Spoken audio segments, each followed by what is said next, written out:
Les amis, j'ai investi plusieurs millions de dollars sur les 10 dernières années dans différentes classes d'actifs, même les 11 dernières années déjà, le temps passe vite. Et je vais vous partager ce dans quoi j'investis exclusivement aujourd'hui. Il n'y a que trois choses, il n'y a pas 20 000 choses les amis.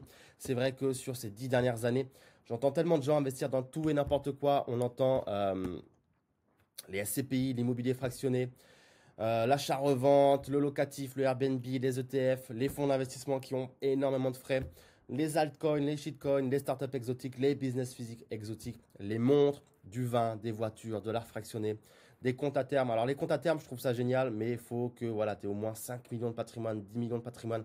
Sinon, ça ne vaut pas le coup pour aller ouvrir des comptes à Singapour ou Panama. Donc, je trouve qu'il y a énormément de gens qui s'éparpillent. Malheureusement, aujourd'hui, il y a aussi plein de solutions qui existent et qui vendent de la simplicité, qui est parfois de la fausse simplicité, puisque on se rend compte qu'à la fin, tout est beaucoup plus compliqué quand on veut récupérer ses billes, ou quand on doit faire des déclarations, ou quand ça ne se passe pas comme prévu, ou quand... Bref, il y a toujours plein de trucs qui ne se passent pas comme prévu. Et donc, je vais te partager les trois trucs que je fais aujourd'hui à 100%. Il n'y a pas 20 000 choses, il n'y en a que trois. Aujourd'hui, je gagne de l'argent, je prends cet argent et je le mets dans ces trois trucs et rien d'autre.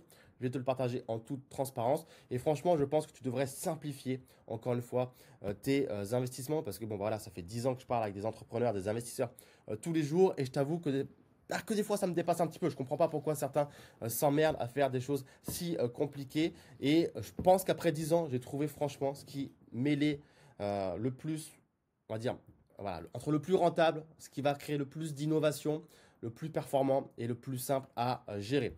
Donc je te propose qu'on rentre dans le vif du sujet.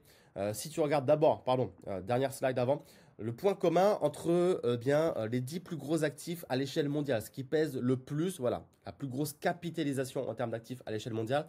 On voit qu'on a l'or en premier, ensuite on a Nvidia qui a passé les 4 trillions. Microsoft, Apple, Amazon, le Bitcoin, Alphabet avec Google, l'or, pas l'or, l'argent, Meta pour Facebook et Saudi Aramco pour le pétrole, Arabie Saoudite. Quel est le point commun de ces 10 plus gros actifs à l'échelle mondiale? Bon, déjà, ils sont tous américains, première chose.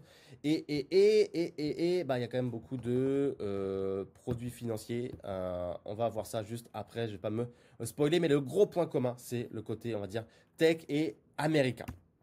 Première chose que je fais, c'est investir au sein du Y Combinator. Le Y Combinator, si tu ne connais pas, c'est le plus gros accélérateur de start-up au monde. Y Combinator sort Stripe, pardon, hop, on quitte. Airbnb, Twitch que tu connais, Coinbase pour les cryptos, Flexport, Dropbox, Zapier, Rappi si tu connais pour l'Amérique latine, Razorpay que tu connais peut-être également si tu as voyagé. Bref, il y a plein de grosses boîtes qui sont sorties de cet accélérateur et j'ai investi énormément, notamment avec les membres de 1 Seul Capital au sein de cet accélérateur. J'ai investi dans toutes ces boîtes ici qui sortent du Y Combinator, donc tu vois aussi bien aux États-Unis qu'en Inde, au Mexique, au Pérou, au Nigeria, sur tous les continents, Vietnam, etc. Donc on a investi dans une paire de boîtes avec les membres de 1 Seul Capital. Et pourquoi j'investis là-bas? Parce que donc c'est vraiment des startups qui ont le potentiel de faire entre x100 et x5000.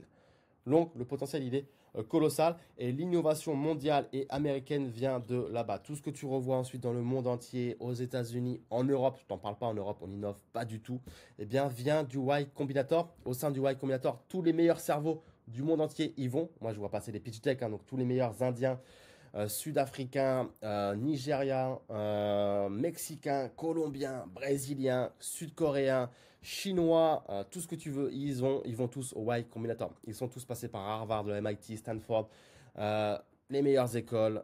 C'est incroyable. À chaque fois que je lis un pitch deck, je me dis, si eux n'arrivent pas à créer l'avenir, à faire en sorte que l'innovation vienne d'ici, personne d'autre peut le faire. C'est vraiment les meilleurs cerveaux. Et ça bosse sur les sujets d'actualité, donc l'industrie, l'IA. Et dans les pays émergents, on implémente ce que eux n'ont pas encore et ce qu'on a nous en Occident. Donc c'est là le cœur de l'innovation mondiale. Et donc j'ai investi massivement des millions de dollars au sein du Y Combinator. Donc ça c'est vraiment la première chose dans laquelle je mets beaucoup d'argent parce que c'est risqué évidemment, mais on peut gagner énormément d'argent. Deuxième chose, Bitcoin. J'ai investi dans le passé énormément, pas mal d'argent en tout cas, dans plein d'autres choses que le Bitcoin. Donc je t'ai ouvert ici la page. Bon, ça peut être l'Ethereum évidemment, mais voilà, plein d'autres cryptos un peu plus exotiques malheureusement, ce qu'on appelle les altcoins, notamment quand j'ai commencé à investir En 2017, bon, bah voilà, ça s'est pas très bien passé, comme pour beaucoup d'entre vous, je le sais. Beaucoup pensaient faire bien plus d'argent avec les altcoins que ce qui s'est passé en réalité. Bon, voilà, c'est une expérience de plus. J'ai été peut-être un petit peu naïf, évidemment. Mais aujourd'hui, s'il y en a un qui ira au bout, c'est le Bitcoin. S'il y en a un qui restera, c'est le Bitcoin. S'il y en a un qui va mener la danse, c'est le Bitcoin. S'il y en a un qui ne disparaîtra pas, c'est le Bitcoin. Bon, voilà, encore une fois, je dis pas l'avenir, mais a priori, c'est lui qui fait le taf. Donc j'arrête tout le reste. Me parle même plus d'Ethereum, me parle même plus de ce que tu veux de Solana, ne me parle même plus de Cardano, ne me parle plus de rien. Ça m'intéresse plus. Avalanche, il n'y a rien qui m'intéresse. Peu importe la façon dont je peux récupérer d'autres cryptos, eh bien je les dégage immédiatement et je convertis ça en Bitcoin. Donc quand il y a des airdrops ou que sais-je, boum, Bitcoin direct. Je ne parie sur plus rien en crypto. Voilà, mon risque aujourd'hui, c'est sur les startup, comme je te disais avec le Y Combinator, où là, c'est potentiellement ma poche dans mon patrimoine la plus risquée. C'est là-dessus que je veux aller chercher l'innovation et les gros multiples, donc de x100 à x5000.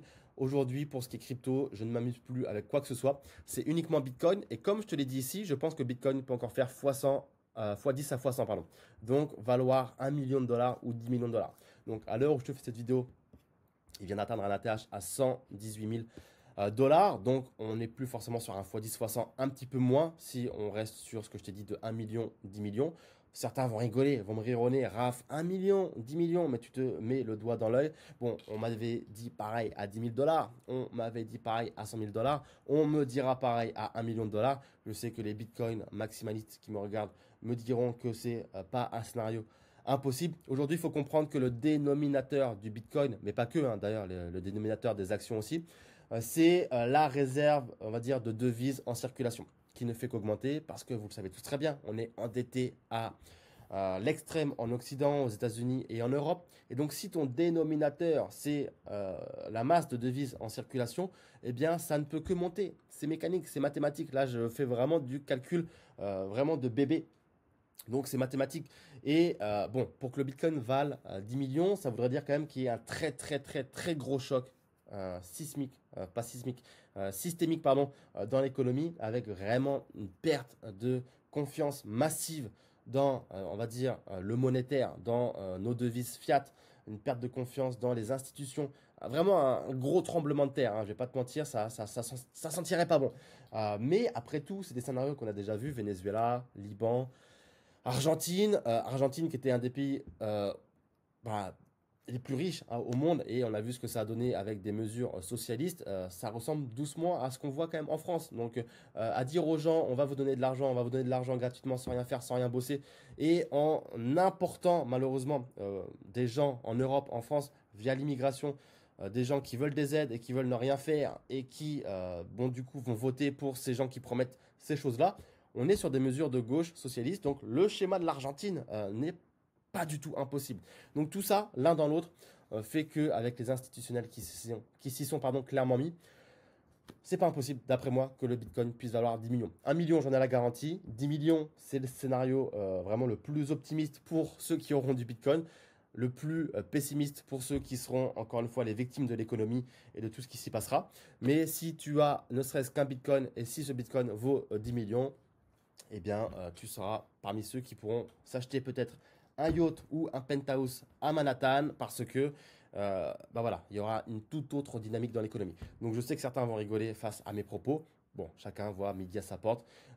Achetez du Bitcoin, je ne pense pas que vous ferez une bêtise là-dessus et je pense que sincèrement, vous pouvez oublier à peu près tout le reste. En tout cas, moi, j'ai clairement oublié tout le reste. Ensuite, action, ça c'est ma poche, on va dire vraiment safe. Autant Y Combinator, c'est le plus risqué, on va dire. Bitcoin, c'est middle. Et action dividende, c'est clairement le moins risqué. 8 à 10% par an, c'est ce que fait les marchés financiers américains sur 200 ans maintenant. Et donc vraiment approche 100% dividende. Donc là, tu peux regarder Johnson Johnson, Microsoft, H2O, Colgate, AbbVie. Je vais réduire un petit peu ma caméra, on l'a décalé. AbbVie, Mastercard, Coca-Cola, c'est des boîtes qui sont des mastodontes. Franchement, Ça disparaîtra pas. Enfin, ça disparaîtra pas, encore une fois. Ne jamais dire jamais. Évidemment, rien n'est éternel. Toi et moi, nous ne le sommes pas non plus. Coca-Cola peut disparaître, Johnson Johnson peut disparaître. Mais le jour où ces boîtes disparaissent, bon, a priori, ça va mal se passer encore une fois pour beaucoup de personnes dans l'économie, aussi bien toi que moi. C'est des boîtes qui ont aujourd'hui des grosses tailles, des boîtes vraiment d'ampleur systémique. Donc, a priori, on est quand même sur du très safe. C'est des boîtes très matures, qui font beaucoup d'argent, qui sont profitables, qui ont du gros free cash flow, qui versent du dividende, certaines plus que d'autres. Microsoft, c'est très peu. Johnson, c'est confortable, c'est vraiment pas dégueu pour une boîte comme celle-ci. Coca-Cola, c'est pareil, c'est 3% et quelques. Mastercard, c'est très peu. Avis, c'est quand même beaucoup plus. Donc ça dépend. Il faut faire un petit mix de tout ça. Moi, aujourd'hui, ça me permet de dégager tous les mois 3 700 $ quasiment de dividendes, soit l'équivalent de 44 000 $ chaque année. Donc c'est vraiment ma poche confortable. C'est ce qui me permet d'être considéré comme, on va dire, un rentier. Je peux vivre de mes dividendes, de mes revenus. Et aujourd'hui, le Bitcoin, on ne sait pas ce qu'on en fera dans le futur, mais pour l'instant, on conserve.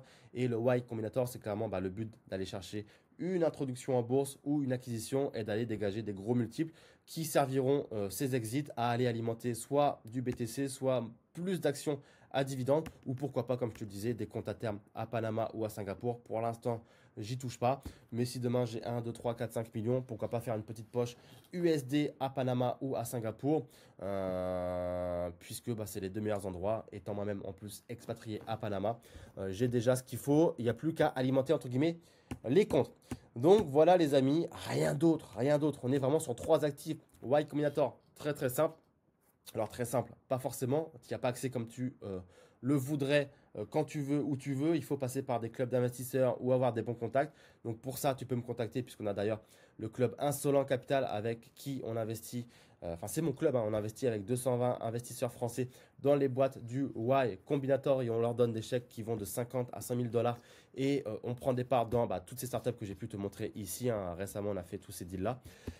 Donc ça, c'est par moi que tu peux passer si tu veux investir au sein du Y Combinator. Bitcoin, bon j'ai rien à t'apprendre, hein. Kraken, on a investi d'ailleurs dans Kraken en 2019. Kraken ou bien Binance ou Coinbase, choisis qui tu veux, c'est pareil. Bon, évidemment, si tu vas chez Kraken, ça me fera plaisir, mais les trois se valent. Donc là, j'ai rien à t'apprendre sur comment acheter du Bitcoin.